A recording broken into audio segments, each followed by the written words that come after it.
Mu mwaka gw'ebyensimbi 2023-2024 woofiisi ya Ssaabawaabi wa gavumenti yaweebwa obuwumbi 92 ng'embalirira yaabwe ey'omwaka, kyokka minisitule y'ebyensimbi n'ebawaako obuwumbi obusoba mu 83. Bino byalabikira mu alipoota ya Ssaababalirizi w'ebitabo bya gavumenti eby'omwaka ogwo ogwogerwako. Kati olwaleero abakulu okuva mu woofiisi eno balabiseeko mu kakiiko ka palamenti akalondoola ensaasaanya ya ssente z'omuwi w'omusolo okubaako bye bannyonnyola.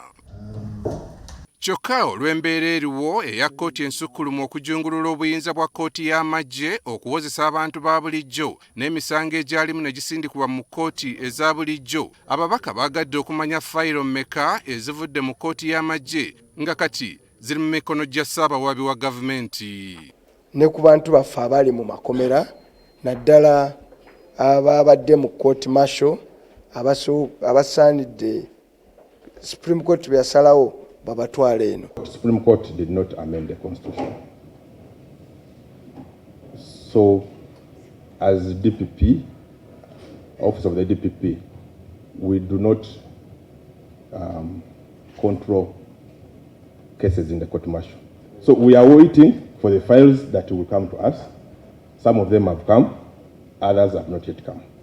Bano basabiddwa omuwendo gwa fayiro zino gusindikibwe mu kakiiko ng'olunaku olwaleero terunnaba kuziba. As the accounting officer says, we came prepared to respond to the queries from the audit report. So we didn't come with these kind of figures, but we can provide the details. Olw'eggulu lwayo bagaye bajja kutuwa fayiro mmeka ze baakafuna era kwabba tebamanyi bameka. N'olwekyo no speed kwe bakoledde ebadde nafu okusobola kufa abaali babaddeko mu kkomera bwe bagamba olunaku lumu bwe ruti ng'oli mu kkomera nga bakusibidde mu kaduukulu giringa myaka 10 egy'obulamu bwo. Ku nsonga ya ssente bano ze bakozesa baali basuubidde okukola ku misango 50,000 kyokka baasobola okukola ku misango 1996 gyokka wadde nga ssente zonna ezaalina okuyamba ku misango gino obuwumbi 23 baazikozesa ne ziggwawo. Wagambye okukola emitwalo 8 yakolako 6, wagambye okukola of course tumubuuza ssente ezo zonna ezaali ez'emisango ezo ze twamuwa zaddawa kubanga yazisaba ng'agenda kukola ku misango ezo. N'ekisinga obukulu tibe gitakolebwako bannayuganda bangi nga fayiro zaabwe tezikolebwako. One, besanga nga bavundidde mu makomera. So for the committees, this was an estimate, Chair and members. And like I said, we over-targeted. That is very true, we admit.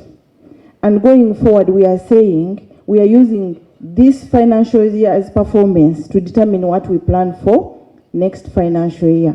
Ekirala ababaka bagamba nti ekivaako emisango okukandaalira mu kkooti kwe kubanga ekitongole kya Ssaabawaabi wa gavumenti tekirina bakozi bamala era nga baagala bano bongerweko.